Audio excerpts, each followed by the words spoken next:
Hi all, I'm Jonathan and I'm a Mickaboo volunteer.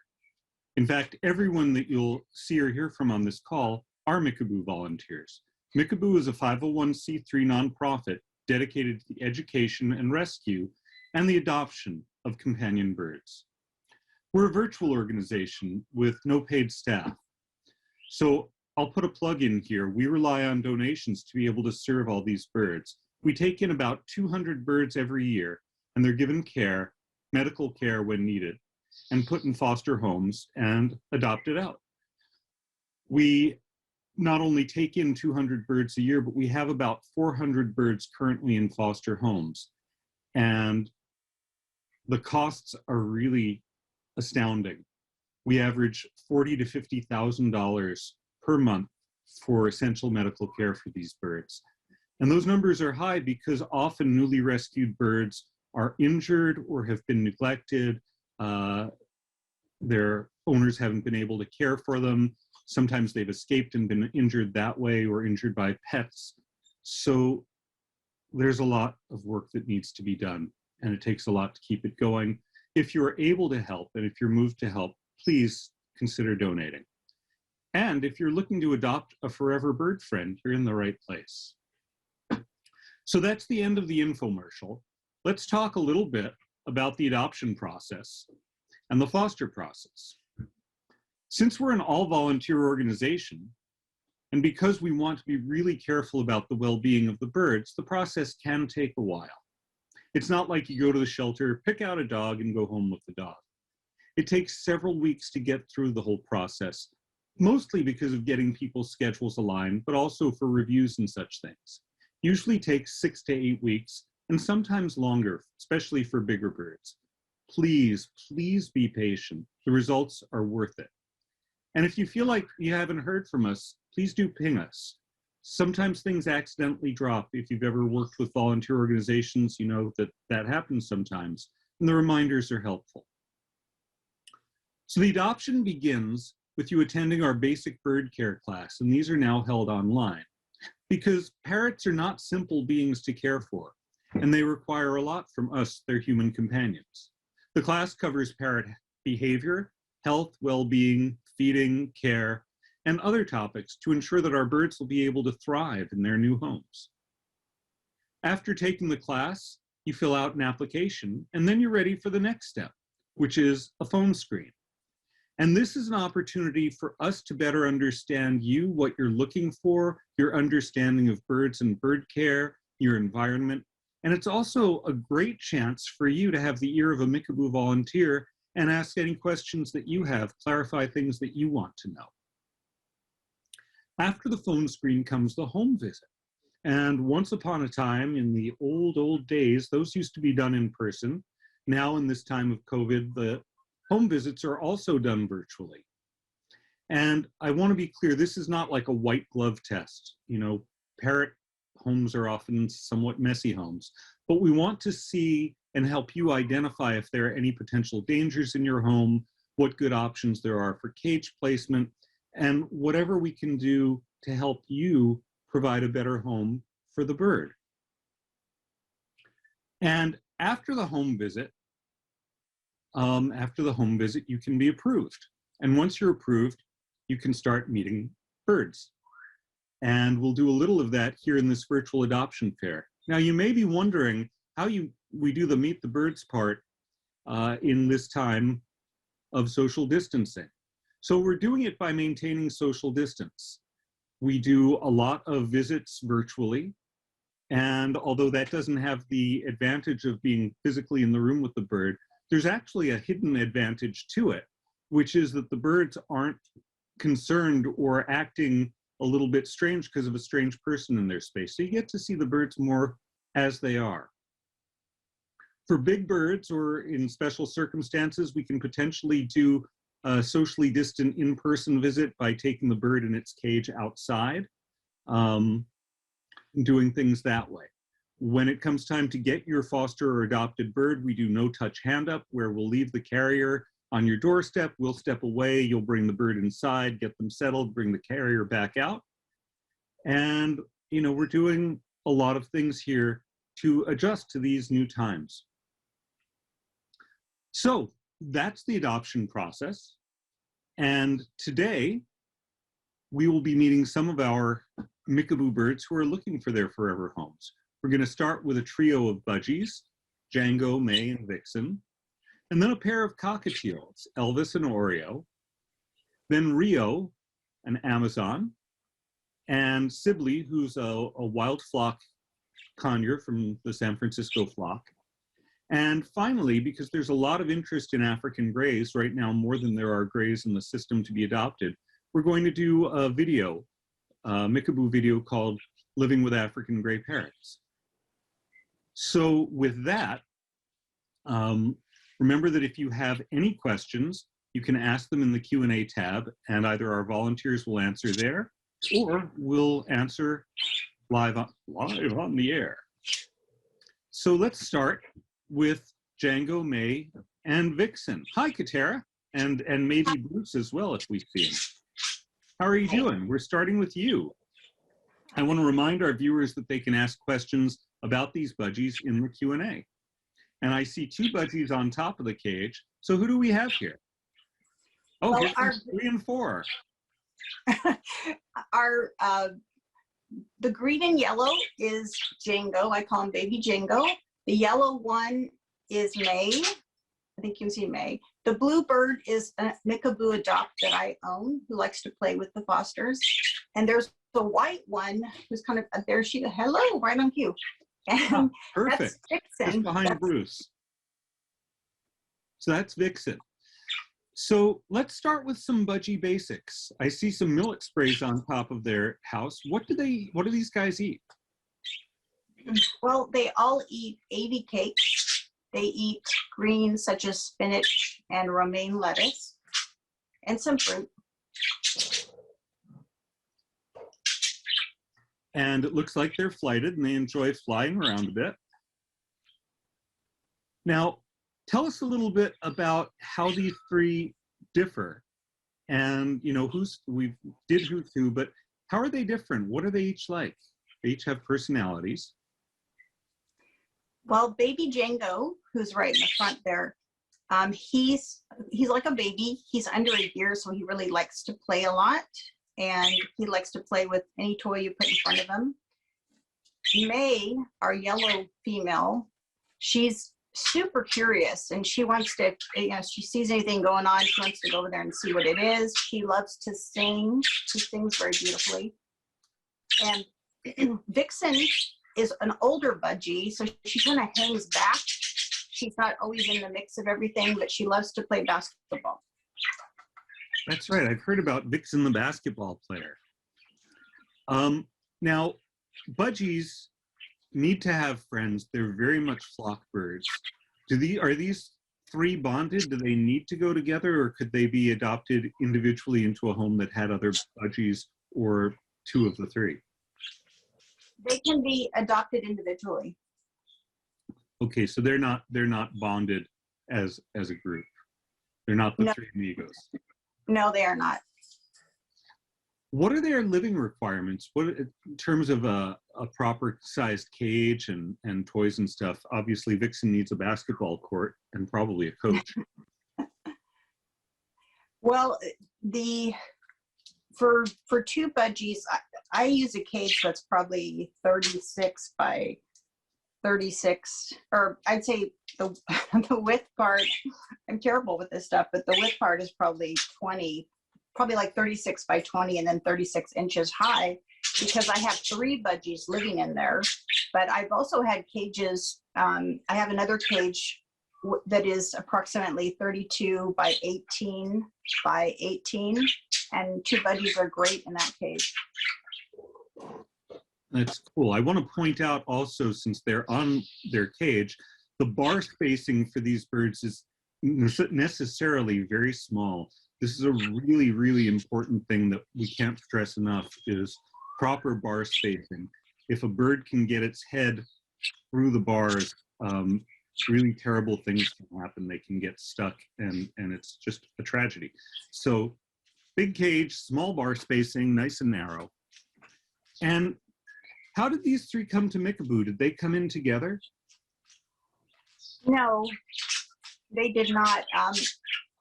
First, I got May and Vixen. They came from a flock called the San Jose Rescue from last year. And I originally had 5, but 3 were adopted. So Vixen and May are the 2 left that I got from that. I've had them several months. And Django, the green and yellow little one, he was from the Hollister shelter. I picked him up, I think, in December. And so he came by himself. God, they're really, really cute. Just watching them fly off the cage and come back, they obviously like to have their home base. I saw that you just, Bruce just stepped up for you. Do the others step up, and are they particular about who they step up for? They don't step up yet, but if I'm sitting with Bruce, because everybody loves Bruce, if I'm sitting with Bruce, even sometimes my other budgie, they will fly to me. They kind of go where Bruce goes. So they haven't stepped up yet, but they have very steadily become more friendly, you know, for avian birds, and they've gotten more used to it. And so I think there's a lot of potential for May especially. And Django, of course, is a baby, so he's much easier to train. So we'll take a moment to talk about, I see someone who's raised their hand. Belle, if you have a question, please put it in the Q&A, and that way we'll get to it. Yeah, so aviary rescue. This was a rescue that Mickaboo did back in 2020. So these birds were living not quite wild, but with, you know, outdoors and with not a lot of human socialization. We rescued over 60 finches and 50 budgies from this one little aviary. It was very overpopulated. And it's a perfect cautionary tale. The well-intentioned owners started with about 5 or 6 birds and just had no idea how fast birds breed once you give them nesting boxes. And so from 5 to 110 didn't take very long at all. And they were really at a loss with what to do with them. And so Mickaboo stepped in. And thus, Django is a little more social than Vixen and May. But even Vixen and May, we can see, are quite comfortable with you being close by. Have they, have they been around children? No, I have a teenage son, and they've been around him, but he's 18, so no, not really. He doesn't quite count as a small child anymore. He doesn't think so, no. How about other pets, other birds, or other types of pets? Well, I have a blind budgie, and so that's always kind of, you know, other birds being around it, and they all do pretty well, except Django, who loves to eat. When it comes to food, he gets a little more intense, but the rest of them do fine with the other 2, and he does most of the time fine with my blind budgie. We have 3 dogs upstairs that live on the top floor, and I always joke they live upstairs with my husband. And they're barking a lot, and they've gotten used to that. You know, at first it was hard, but I just want to know that if you happen to have a safe dog, that they will get used to. You know, now it doesn't bother them at all. Oh, that's great. Are they fans of Frida Kahlo? I noticed that they're spending a lot of time by the picture. Do they read? No, that's a joke. Yes, they love art. They asked me to put those 2 up there so they could look at all the flowers. At all the flowers and the red lips. Yes. So what's a typical day like with a trio of budgies like this? How noisy are they? What's a typical day like? What you're seeing now is a typical part of their day. I don't always give them millet because millet's more like potato chips or a hamburger treat. And I usually give that to them on the weekend. But they will spend some time outside of the cage on the top, whether there's millet or none. They'll be inside the cage. They like to take a bath in their little bathing. If you get a little, it's really important that they take a bath every day, the vet told me.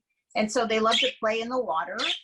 They will play with their basketball and their bowling toy.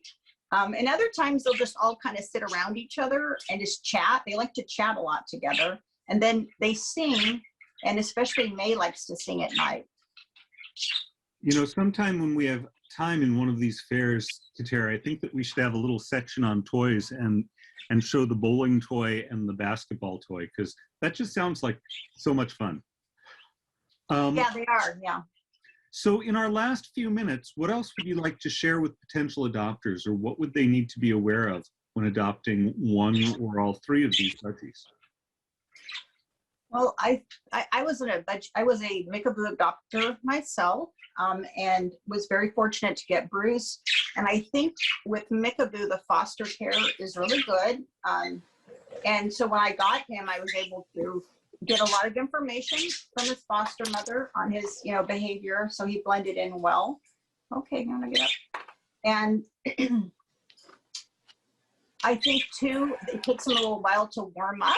So especially the Avery birds, but steadily, I mean, they land on my body. If Bruce is there, they'll land right on there. I think they like Bruce more than Millet. But I just say you have to kind of have patience with them, but they really light up any house. It's fun to watch them fly around, and they make beautiful music. They're very sweet animals. They're like little dolphins when they get together and chat. So I would call them very enchanting. Oh, Yes. can we show, is it possible to show their bathing tub? We have a couple of budgie people on the call, and I think that they're interested. Sure. Let me get over there. Okay. So. And you raised a really good point while you're getting the camera ready or doing that, is that parrots in general are very, that's a great budgie bath. Look at that. And it doubles as a margarita glass. Oh, I thought it was a margarita glass. Okay. No margaritas for budgies, though. So people are asking if there are other species that could get along with budgies. And budgies can be around other birds, but it's really a bad idea to have birds of different sizes out together or able to get at each other, because a small disagreement can lead to a major injury. Budgies probably do best with cockatiels, and because they're a similar small bird, not quite as small as the budgie. And again, they would still need to be in a separate cage. So I did want to just make the point, you said they're slow to warm up, and parrots in general are very emotionally sensitive birds. They are, we were just talking the other day about one of our birds who, after 3 years, is still opening up in ways that are really clear and apparent. It takes them a while. They're very sensitive animals. My support staff is reminding me that if you place budgies in with cockatiels, it performs the service of cockatiel birth controls, because the budgies just pester the teals such that they can never have a romantic interlude. But don't use that as your first choice. Okay. With that, you're going to move on to a wonderful pair of cockatiels. Susie, are you ready? Yes, I am. Hey, Susie. So we have Oreo and Elvis. Who's Elvis? Who's Oreo? So and we've got, oh, before sorry. you start, I'm just reminding viewers that they can ask questions about Elvis and Oreo in the chat, in the Q&A. Okay, who's who and what's what? Okay, so we have Elvis, who's more in the foreground here. He's kind of almost off screen. I can maybe do a little here. He's moving around a little bit. And then that's Oreo in the background. Spreading, oh, they're both doing a little stretch. They were kind of taking a little nap there. And now they're waking up. Yeah. I can see when Oreo stretches his neck that he's got some plucked areas. Well, some featherless areas. What, can you tell us a little bit about that? You mean Elvis in the front? Well, sorry. Yeah, Elvis. That's okay. Yes, he came to us this way. He actually, I'm not sure exactly what happened with whether he was self-plucking or whether his companion here, Oreo, was plucking him. But this is who he is now, and he's had a little bit of face regrowth since I've had him in December. But there's no active plucking that's happening now. I never see any feathers in the bottom of the cage, so that's a good sign that it's possible he has follicle damage and may never regrow his little collar. I like to refer to him as our little turkey vulture. Yeah. He Yeah. how did he come to Mickaboo? He was surrendered by his owner with Oreo because they're a bonded pair. He was surrendered because he had a pretty significant eye infection, and he went to a foster mom prior to me who really rehabbed him very well. And then he came to me in December. We still had a little round of some antibiotics and some eye drops to administer. That went on for about 6 weeks or so, but we're currently done with that. And so it's going to be a little bit of monitoring. I think he's maybe susceptible to having infection in that eye. I have to kind of keep an eye on, no pun intended, on his like feather growth, and sometimes it can get toward the eye, and so I have to maybe give him a little hot compress and make sure that those feathers get away from that eye area. But other than that, that's kind of the medical care that we're administering at the moment. So I'm guessing that's the eye on the far side, the right side. Yes, you can't see it now. The eye that we're seeing now was not susceptible to the did not have the infection, but this is the eye. He does have a cataract, and he's, oh, bye Oreo, come on, go back up, go on. Oh yeah, he's okay. We may have lost Oreo for a minute. We're talking about Elvis right now. Exactly. Yeah, it's fine. Yeah, so he is probably blind in that eye. And so he has vision impairment, but he's not totally blind. He does respond to some visual cues, but you can kind of tell when he walks around that he's got some blind spots that he can't see too well. So you've mentioned a couple things that I really want to follow up on. And the first, which is probably the shortest, is that you mentioned that Elvis and Oreo are a bonded pair. That means just like we humans, birds, parrots form very, very strong bonds. And so these two would need to be adopted together and kept together as a pair. Yeah, that's correct. That's a really important thing. You also, with him being blind, is he considered a special needs bird? You mentioned that sometimes you might need to do compresses, and he has needed meds in the past. Yeah, I guess I would say that yes, he does. And I also feel that his cage configuration is something that would either need to be kept as it is or reconfigured in a very similar way, because you can't really see them because the camera's fixed, but there's like little ramps and levels and things that are all kind of, rigged together for him. And so I do think it would be kind of kind to him to keep a cage in the similar fashion. Yeah, but he does get around, he gets about, he's really fun and sociable, and, he loves his little companion, Oreo, and they have a lot of fun together, and they sing to each other, and he likes to get actually outside the cage, and we've just recently discovered a new plane of existence, which is the floor, and so that's been really exciting. And he likes to go on the floor, and Oreo will join him, and they just kind of check it out for a little bit, and then they're ready to go back in the cage. So it's quite nice. Yeah. And of course, when they're on the floor, there are no other pets around. No other pets around. Yeah, for sure. I do want to make the point with special needs birds, because we recognize that there are going to be, more care and more medical fees, that Mickaboo waives the adoption fee for special needs birds. So that's just a nice touch. About how old are these two? They're both probably similarly in their like 18 to 21 range, I think, is what it was assessed at, something like that. So, and cockatiels can live up to like approximately like 30, I think is kind of the oldest that we know of, I guess, right? So I would consider them to be kind of senior, but they still have a little pep in their walk, so to speak. Yeah. Do either of them fly? I'm guessing yeah. Elvis doesn't with the vision. No, yeah. Oreo is flighted, and he likes to come to the top of the cage. I'm going to do, if you don't mind, a little bit of an adjustment. Forgive the camera movement a minute. If we can get, don't know if we can get a picture of Oreo who's moved. So he'll come to the top of the cage, and he will do like some really organized circular flights around my apartment. And then he goes straight back to the cage. So it's pretty good. It feels very comfortable. He's a little bit more wild in my mind. He's not really too happy with stepping up on my hand, although in the last week we have made a little bit of progress. So I've had like 3 little step ups, which is really exciting. And I do feel like it's definitely going to happen. It's just in his time, and we just have some patience. So it hasn't been that long that they've been with me. I mean, it's only been since December. Right. Yeah. So I consider that good progress, although, it's definitely trying on the patience, but you know, it's like nature just kind of tells you like who's in charge, and these birds are in charge of what they're going to do. And, you know, we've made a lot of progress, and we're going to get there, or his next people will get there with them. It's a really good point that you raise. You know, you can't really force birds to do stuff, at least not, and maintain a good relationship with the bird and keep the bird emotionally well and happy. So you mentioned that Oreo is learning to step up. I take it, so Elvis does step up? Well, he steps up. I kind of call it stepping back. And I don't know if that's just because of his vision issue. He doesn't get as too, you know, upset with my hand. But if I come in from behind him, he will get on my hand.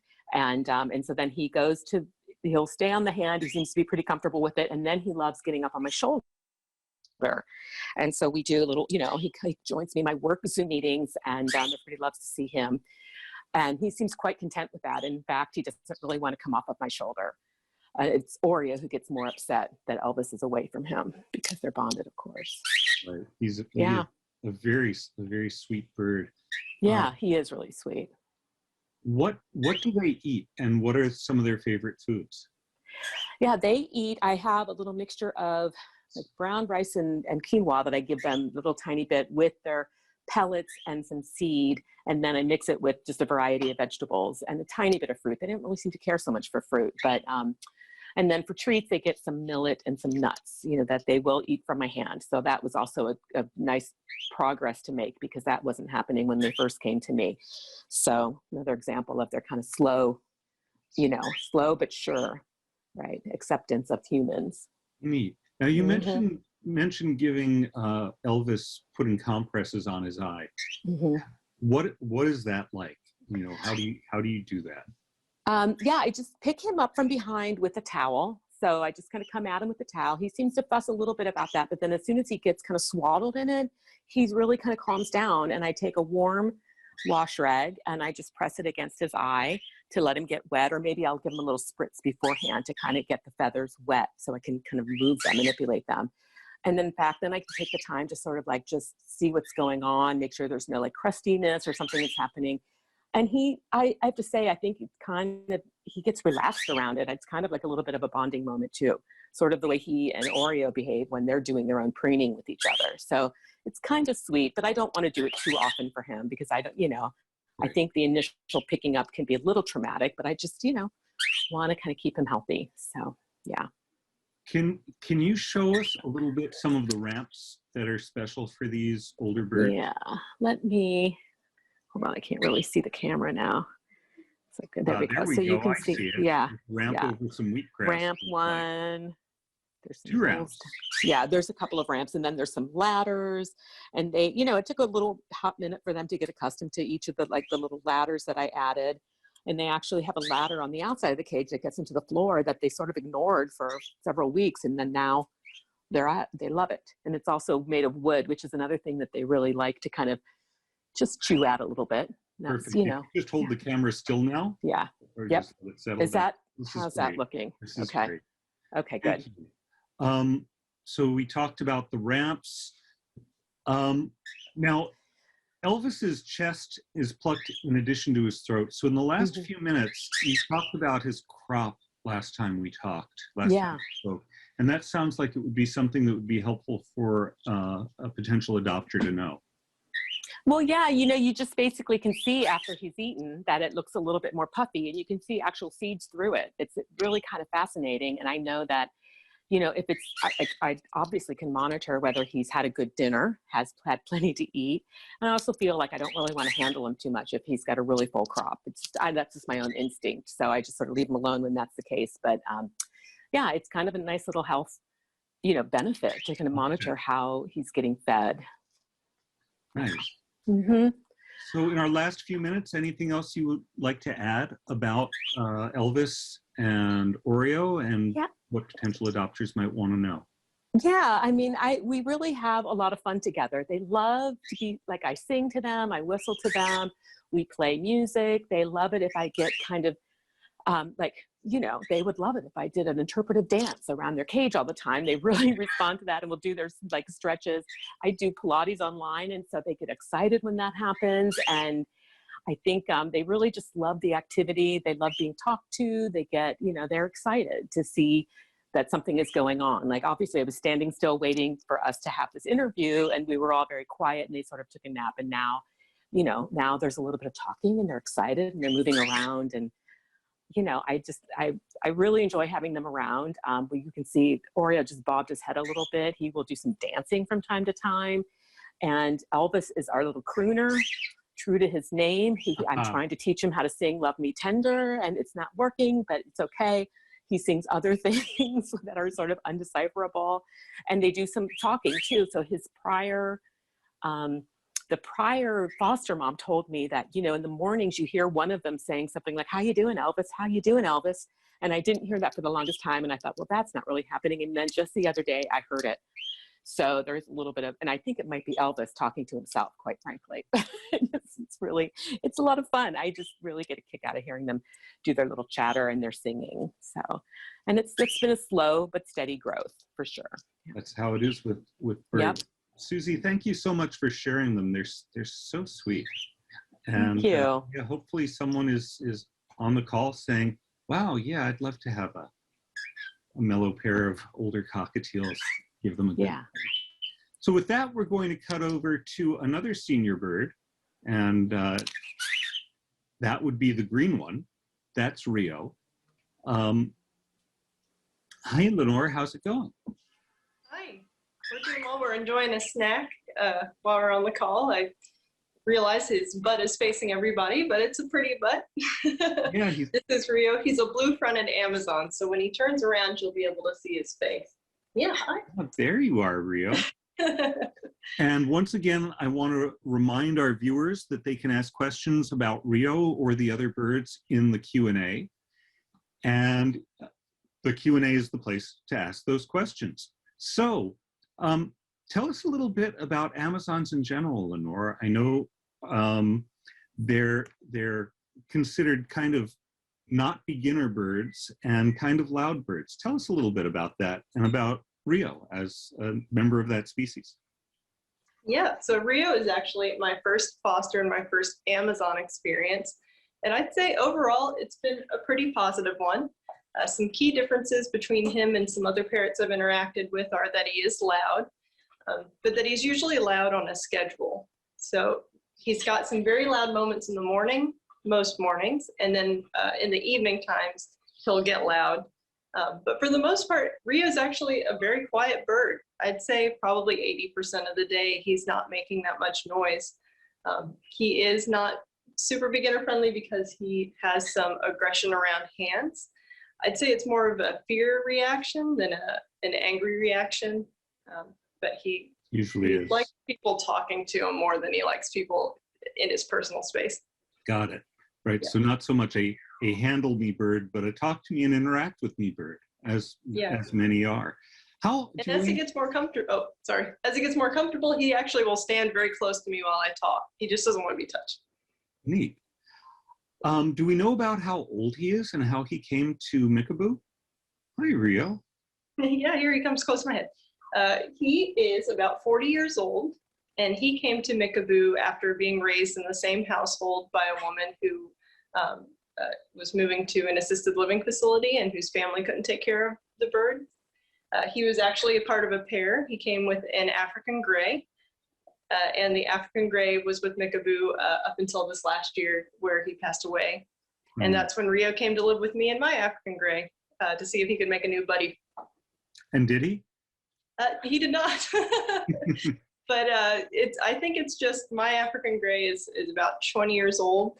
And I like to describe it like you're sharing a train car with a stranger, and you're a 40-year-old and they're a 20-year-old. You're not going to have that much to talk about. Mm-hmm. And you might not have the same interests, but they can both sit on this stand here and they share it fine. There's not any aggression or anything. So he's a good bird for somebody who might be looking for an additional bird. Right. And that raises a really good point. Just like we said earlier, you know, birds form strong relationships, but they choose who they form those relationships with. And so 40 is kind of middle-aged for an Amazon. They can live to be quite old, 70, 80, or even older. So Rio's still got a lot of good years in him. How's his health? Yeah, so I'd say he's on track to be one of those, 70, 80-year-old birds. He's got a little bit of arthritis, which he takes the medicine for in the mornings and in the evening times. Just on top of his food, it's really easy. He always eats it first. So it's not an issue giving him any medicine. And he's got plenty of energy. Yeah. We took him to the vet and he was perfectly healthy. Blood tests all came back. He's super healthy bird. So I don't see why he wouldn't last another 40 years. Yeah. He's very, very agreeable, nodding his head quite a lot. Mm-hmm. You mentioned him being noisy in the morning, and I remember there was kind of a sweet story about that. He has like a bell he likes to ring, something like that. Yeah, so he has a bell that's inside his cage, and it's his favorite bell, though he has two that'll ring. And he'll hold it in his hand with one hand, and he'll sort of shout. And I like to think of it as him shouting, "I'm so happy, I'm having such a good time." But occasionally he'll also use it as "I was having a good time and I ran out of food." So it's sometimes a dinner bell. And I think what I remember you saying before is that it's so cute that sometimes you forget how loud he is, which is For sure. Really, really sweet. Especially if he dances with it. If he does the ringing and the dancing, you'll let him scream the whole day, probably. He's really, really a beautiful and sweet bird. You mentioned that he's a little bitey around hands. So can you talk a little bit about living with and caring for and interacting with a bitey bird? And can that be a satisfying relationship? Yeah, so I'm pretty confident when it comes to birds. I've been bitten many times, and Ria's actually only ever gotten me once. I think most of the time he's like, it's a bark worse than a bite scenario, but he's mostly aggressive around his food. So for us, we have a cage where you put the food in from the outside. And so that sort of helps us with that behavior. And then if he starts getting really lungy towards the food, what we do is we just wait, and he'll sort of step back and realize that he wasn't behaving nicely. So he's very trainable, and he's not, a danger, I would say, to most bird owners. And he's happy spending time out of his cage. Because of the arthritis, does he fly much? And does he need other special accommodations other than his medicine? No, he doesn't need any special accommodations, and he also doesn't fly, which is good because we actually have a household with cats and dogs. And so Rio is very good about staying on his cage, even if he's sitting on top of it. And he just sort of likes to watch the cat do its thing. Has he shown a gender preference? He seems very comfortable with you. Yeah, so I'm his favorite, but I think that has more to do with the fact that I work from home. So he's with me all day. I think that he would be open to a male owner as long as that owner was willing to give him his favorite treats. So a couple questions are coming in. One is, how do you move him around if you need to? Does he step onto a perch? Is he willing to do that? Oh yeah, so I have this perch here, and he will always get on this no matter what. He never throws a fit, and when he's standing on this, he doesn't go for your hands. So he's actually very easy to move around. Now, if he's on a stand like this and he wants to get off, he'll actually step onto my hand because he's willing to use you as a ride to get back to his cage. So he won't necessarily step onto your hand from the cage, but to get back to it, he does that. And how does he signal that he wants to do that? He'll actually get pretty chatty. So right now you can sort of see him dancing around. This is like sort of the precursor. The stand is his favorite for about 5 minutes, and then he gets a little antsy to get back home. But. Someone asked, why doesn't Rio fly? And I think we touched on that. He's got some arthritis, so, Yeah, so you'll notice if he stretches his wings out, they don't stretch all the way. And I think that just has to do with that arthritis. But he doesn't act like he's in pain or anything. Just as someone who has not likely to see 50 again in my rearview mirror, my joints hurt sometimes too, so I get it. I totally get it. Someone also asked, will a bird like Rio eventually step up if trained with patience and love? And the question is really a great question, but not for the reasons perhaps that it was asked. And that is that, in a sense, there is no other bird like Rio. These birds are as individual as we are. And some birds who are a little afraid of hands and bitey learn to step up pretty easily. Some learn to do it over a period of years for one person or for two people and not for others. And some decide that they prefer to keep their own physical space. So it really varies, but we can see that Rio is willing to step up in certain instances. Yep. So for this particular bird, he will do that. What does Rio eat? Obviously, he's a bigger bird than we've been seeing before. So what kind of things does he like? So Rio is actually really good about eating pellets. So he eats his Supreme natural pellets, no problem. The thing is, he likes to make soup. So some people who are bird owners might know what that is, but he prefers his food wet. So the granola that we put his medicine on, he doesn't dip in the water, which is good. But he will go back and forth between his food bowl and his water bowl, dipping his pellets in the water. But then veggies and things like that, he eats dry. Right. And what kind of veggies does he like? So he'll eat, of course, the peas, carrots, and corn mix that a lot of people can buy at the grocery store. He'll eat that pretty well. He'll eat all the corn out first because that's his favorite, just like humans. Oh, yeah. The most unhealthy one is the favorite. But then he'll eat like salad greens and stuff too. Neat. A couple of people have mentioned pellets. There are a couple of companies like Supreme, like Harrison's, that make very well-researched, very nutritious for bird high quality pellets that can make up a good portion, about 40% of a bird's diet, and then veggies and stuff are great. I think you mentioned having a dog. Someone was wondering if he might be okay around a dog.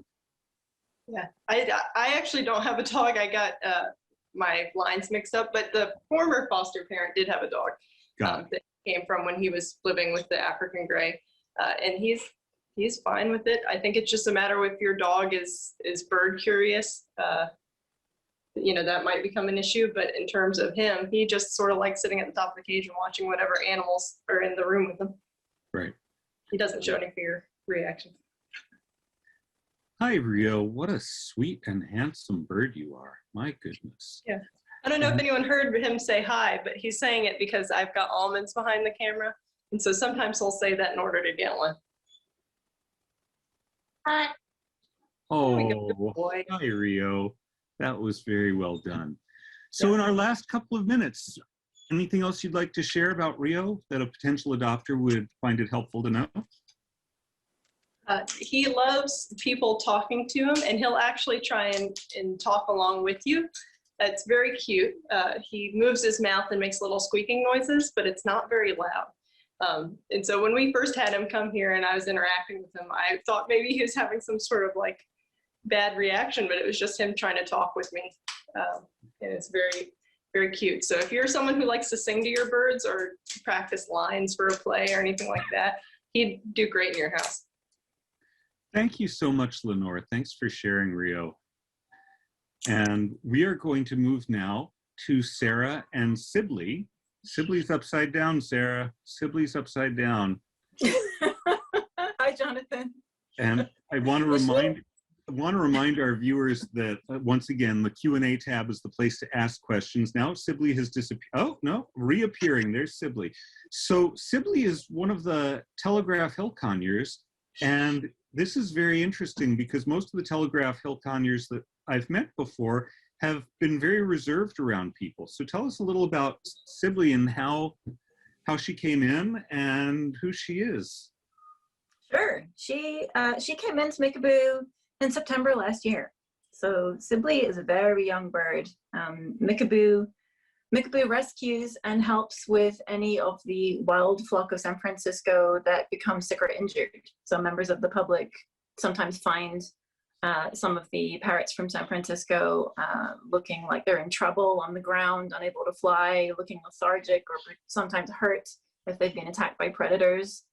And when they find them, they take them to the shelter usually, and the shelter contacts Mickaboo. And since 2003, Mickaboo has been picking up those birds and getting them the medical care they need and helping them to deal with their illnesses or their injuries. Just like Sibley, most of the time they have reasons why they would not do very well in the wild after that. Usually they have residual mobility issues. Sibley is missing part of her left wing, so something attacked her when she was very, very young. She was a fledgling, just barely, right? When she was. Her profile picture on the website, you might have seen it. She's completely green. She doesn't have any of her red mask yet. So you can't see any of the red in that picture because she's so young. It hasn't grown in yet. And so she came, actually, I picked her up from the shelter and she wasn't eating because I don't think that she'd really learned from her parents about, what was food yet. I think they were still feeding her. So I actually had to place fruit and vegetables in her beak that night to get her to eat something and convince her to eat. Which might be why she's so friendly, because she had a good experience with people helping her out very early on in life. And so as a result, she's quite comfortable with people and she gets very excited to see people coming up to speak to her, and she wants to hang out with you at every given opportunity. Yeah, for people who haven't seen any of the wild flock conures, this is really quite unusual and really, really sweet. She's just so cute. And I noticed that you have a necklace of bird toys around your neck to keep her, give her some alternative besides chewing on your ears and hair. Yes.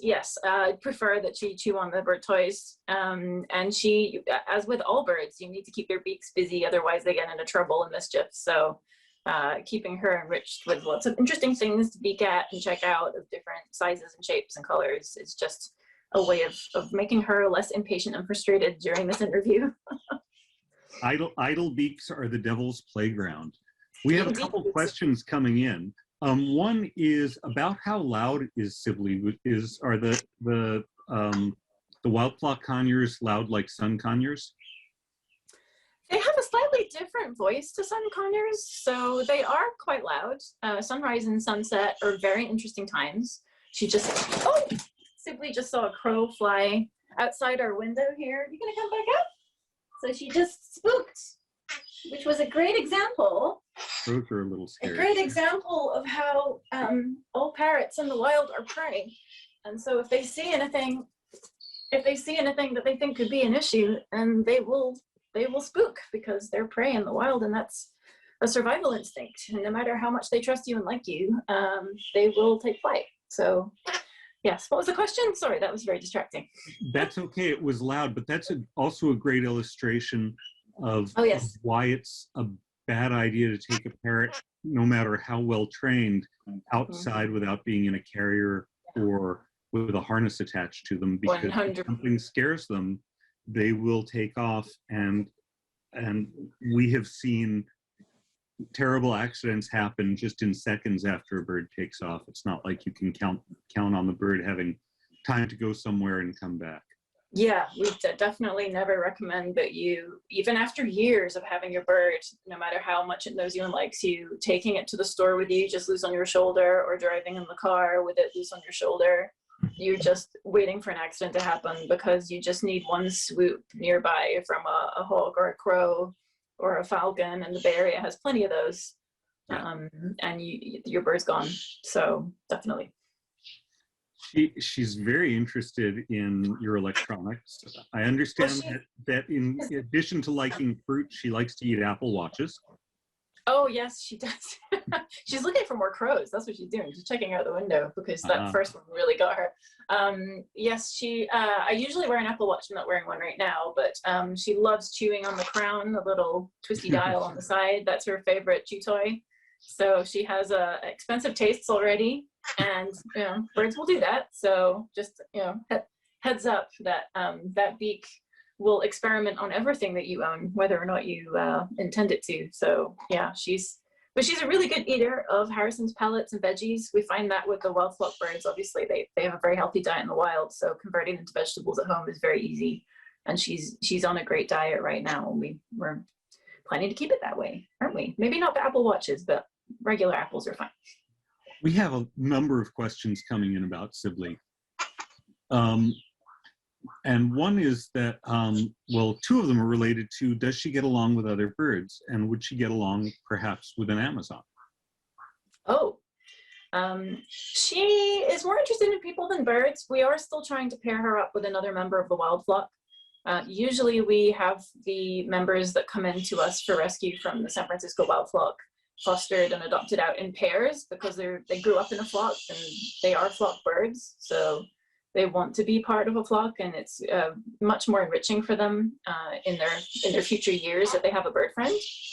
Sibley, so far, well, I've been trying. I have a few of the rescues here that I'm trying to work out into pairs, and so far, none of those pairs have worked out. They don't want anything to do with each other in the combinations I've tried so far. So it is their choice. They choose who they like and who they don't like. And we're still working on the magic combinations in that dating game. So she doesn't have a bird friend yet, but we're working on it. I wouldn't recommend an Amazon though, because they're just completely different sizes and that wouldn't be safe for her. An Amazon could easily damage her beak or take off a toe or even break her leg. So that would not be safe. So she might be one of the rare cherry-head conures that from the wild flock that might do well as an only bird if her person was a very attentive person. Yes, she would need a lot of attention, and that's one of the big concerns about making her an only bird, as it is with all parrots. So if we have the opportunity to pair these up, then we really try to. But she is very friendly, so for the right person who could give her that attention and enrichment that she needs, then that could potentially work out. And we've done that in a few cases. She's very beaky. I was reminded that, birds are like human babies who mouth everything, but they never grow out of it. They do it their whole lives. So yes, that's true.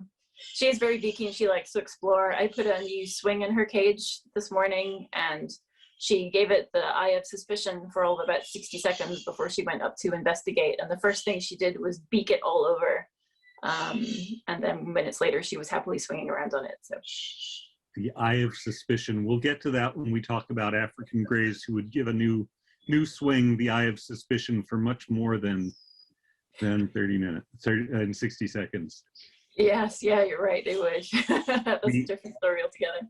We introduced a cargo net, and the most cautious of our greys has been observing it for 6 weeks and has finally concluded that since it hasn't tried to murder anyone yet, that he's willing to go and stand next to it.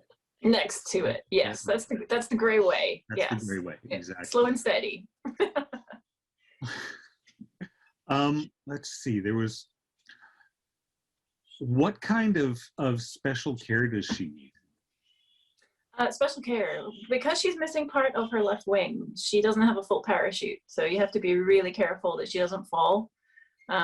We're on my couch right now, so and we have a carpeted floor, so if she falls here, she has a soft landing. But in a cage, you would need to be really careful that she had lots of rope perches, and that she wasn't at risk of falling and hurting herself. And if you have her out and she falls, you want to make sure that she's got a soft landing. She did fall once in my kitchen, and she landed on the tile floor pretty hard, and she actually smacked the bottom of her beak on the tile. And beaks can bleed, so it bled a little bit. It was like a bruise, effectively, and it was fine after just a few hours. But yeah, she's a bird who doesn't have the full parachute capabilities to slow herself down, so you'd need to make sure she wasn't at risk of falling.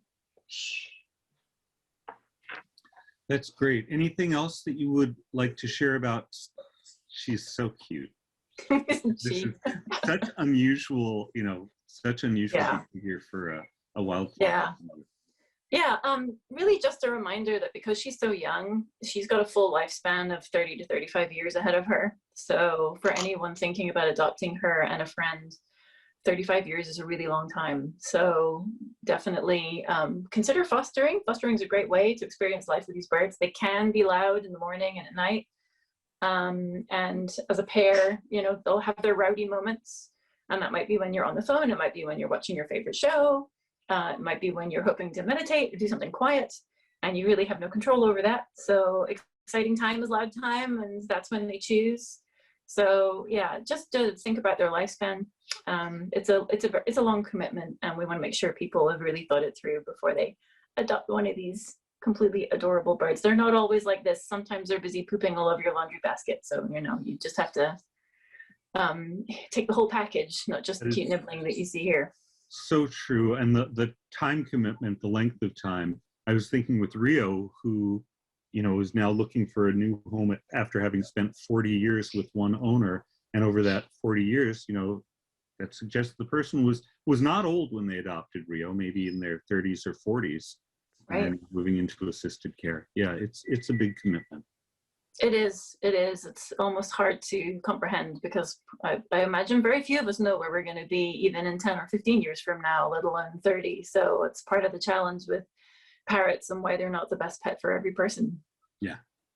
Thank you so much, Sarah for sharing, not Sarah for sharing. Sarah for sharing Sibley. Now I'm going to go sell seashells or something. So with that, we typically showcase 5 foster birds during these virtual adoption fairs, but apparently a lot of the Mickaboo birds have been very busy this month. So we have 4, and instead we're going to do something a little different for this last slot. A lot of people have expressed interest in African greys, and so my wife Beth and I did a video, a little COVID quarantine video about living with African greys. We have, over the years, adopted 3 greys from Mickaboo, including one foster failure who adopted me. And they're really wonderful birds, but they're also not super easy birds to take care of. They require a lot of attention.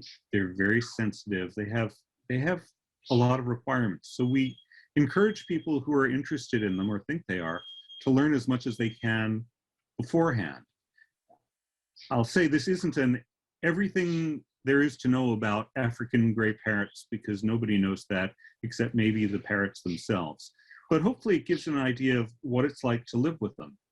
And if you have any questions about greys, you can ask them in chat, or we'll have a Q&A session afterwards, and I'll be happy to answer questions to the best of my ability. So with that, Megan, let's roll the African gray video.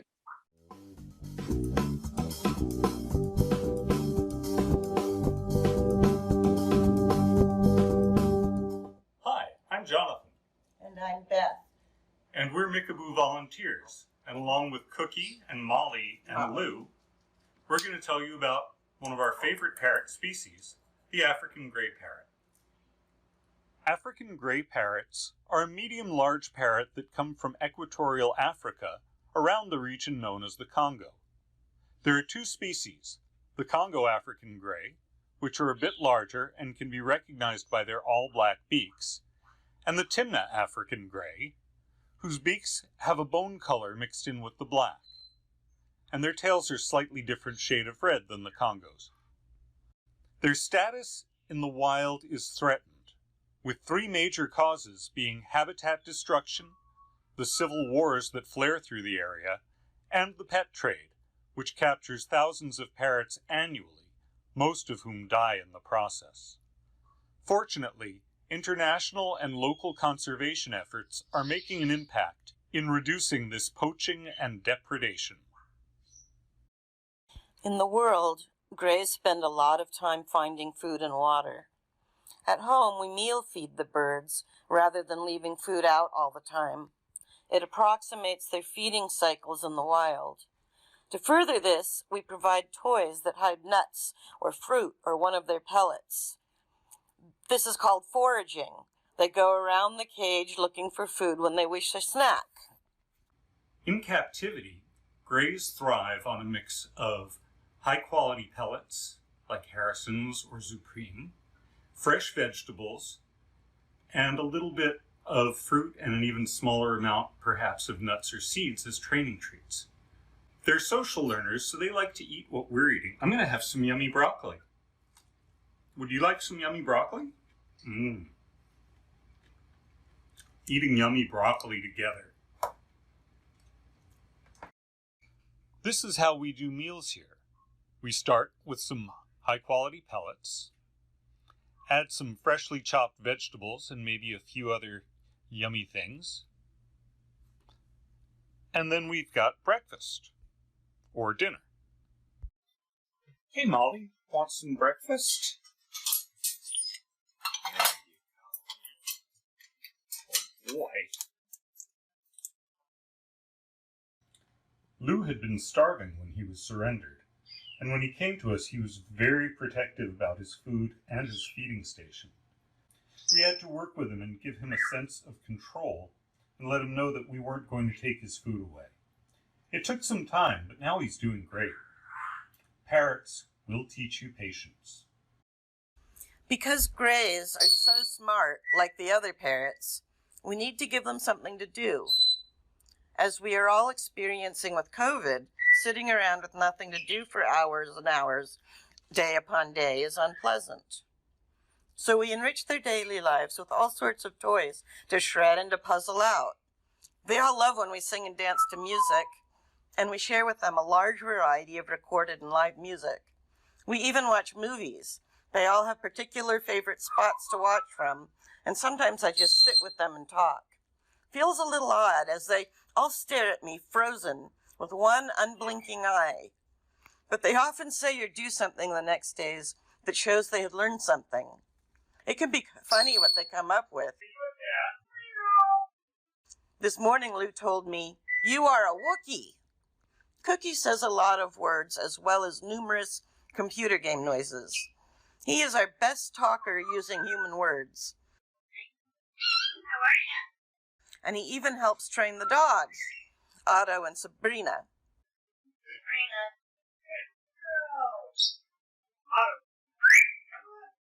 Lou prefers noises and whistles. Molly is our quiet one. She has said a number of different noises and some words, but for some reason she'll only say one word for weeks until she forgets it and goes on to a new one. Right now it's woo. It's a pretty funny sound. It is important to know how special these birds are even when they don't talk. Dr. Irene Pepperberg has done a lot of research on bird intelligence working with African greys. You may have heard of a famous gray named Alex. He and his gray buddies have shown the world that African greys are one of the brightest on the planet, understanding colors, shapes, numbers, even a sense of self, understanding zero, and much more. Along with MIT, another one of the study's birds learned how to work a simple computer to play different types of music, movies, and other leisure activities during the day. This is a pretty complex puzzle toy. It's got 3 levels, and you have to manipulate a slider to get it to fall through and then pull on a lever.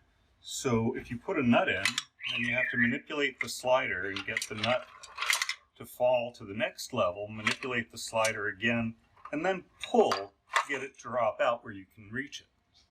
Cookie has found, however, that if he gives things a good shake, he can often get it to fall just right, and then a little pull, and he's set. Got it. Wow. We've already talked about greys being smart. They're also sensitive, and I think that goes along with high intelligence. By sensitive, I mean several things. They're sensitive to new things. They tend to be extremely cautious. There's a joke with a lot of truth in it, that it takes at least a week and sometimes months to introduce a gray to a new toy or perch. You often have to start with the toy 8 or 10 feet away from the bird's cage, moving it slowly closer day by day until they're comfortable with it just outside the cage. Of course, some toys are more easily or even immediately accepted, and some birds are more easygoing. Beth is really good at introducing new toys to our birds, and she plays with the toys excitedly to get the parrots interested. But you can see the difference in Cookie's body language when she presents him with a really new toy, which she got him interested in, but not enough to feel okay with it being close. Notice that he leans away. And a type of toy with which he's familiar. He doesn't move away, and he's soon happily destroying it. Molly, our female, is remarkably chill for an African gray. She also doesn't talk. She's the exception that proves the rule and is great for pointing out that not all grays are alike. On the other hand, the more completely routine-bound they become, the more difficult changes are. So as parents, we have to balance making changes to keep them flexible with providing constancy in their environment.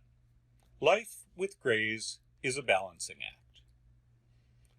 They're also sensitive to their flock, us, and our emotional states. Don't be surprised if your gray is nervous or bitey when you're angry, for example, or tries extra hard to get your attention by doing funny things when you're feeling blue. And of course, their sensitivity extends to how we treat them. We know that positive reinforcement is much more effective and more fun for all involved than punishment or coercion. It's true for all animals, us humans included, and it's especially true for grays. As with all parrots, anything you do that makes you resemble a predator, including fast movements, or appear threatening or dangerous, damages trust and your relationship with your bird. Grays really thrive on attention. As I said, positive attention is best for everyone, but like children, if negative attention is all they can get, then that's what they'll learn to do. It helps to think of 3 kinds of attention and interaction, and grays really need all 3. First, one-on-one time. This is what we usually think of when we think about attention and interaction. It's doing things with your bird. Hanging out talking with them, training, having one of them on your hand while you walk around, interacting directly with them. A lot of our one-on-one time with our birds is training time, and that's a helpful routine for all of us. This includes things like stepping up, targeting, which is using a target stick to indicate where to go, and doing turns and some gymnastics. There are other things we'll be working on in the future.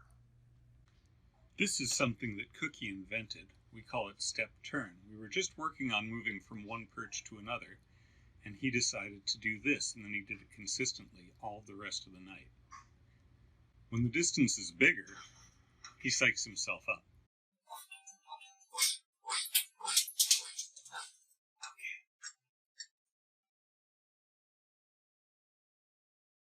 The second type of attention is shared attention. When you're in the same room as your gray, doing your own thing, like reading or playing a game, but you sometimes interact directly, talking to them, going over to give them a treat or move a toy. You're not fully focused on them, but there's some connection. This is a lot of what being in a flock is like, doing what you're doing while staying in touch. We watch movies with our birds. They each like to take a perch where they can see what's happening, and sometimes we talk with them about what's going on. When we don't, it becomes the third type, ambient attention, which is just hanging out in the same space. Parrots like to observe other flock members going about their day. Grays are also sensitive to changes in their environment that signal the onset of breeding season, and they can become hormonal, which can lead to increased aggression, egg-laying in females, which can be a serious health issue, and plucking. Grays may also pluck out of boredom or neglect, as well as other physiological reasons. With that said, many birds who pluck are happy and well-adjusted. If you adopt a bird who plucks, work with your vet and provide lots of interaction and an enriching environment, including foraging. Lou was moderately plucked when he came to us. He's far less stressed now, and most of his feathers have grown in, but a few of the follicles are so damaged they won't grow back, and we have to actively manage him to keep him from becoming hormonal and starting to pluck again. Thanks for being with us. We hope you learned something today about African gray parrots, and that we'll see you soon as part of the Mickaboo community. Bye. All right. So we have, we can come back to me, and Molly is here to help me answer questions. Wow, Molly disappeared. She's still right there. Zoom is a funny thing. And yeah, otherwise we will start to sign off. Looks like we don't have questions. Hopefully people enjoyed and got something out of the video. And I want to thank you for attending Mickaboo's February virtual adoption fair. If you have any ideas or comments on how we can improve for next time, please mention it in chat or send us an email, because we're always looking to get better. There are a lot more birds who need their forever homes. If you fell in love with one of these birds today, please contact us. And if none of them seemed like the right bird, look at the others on our website. There are many, many birds who are looking for their forever homes. And remember that we are completely donation-funded nonprofit organization with no paid staff. You can support this work of parrot rescue by going to mickaboo.org/donate or paypal.me/mickaboo. We'll be doing these events regularly. We're planning for another one in March, and we hope to see you there. Huge thank you to all of our foster parents and their birds for being brave enough to show up on video, and for all of the other volunteers who provided technical support, answered questions, gup, yes, thank you, Molly, and kept this event running smoothly. Thank you all. Bye.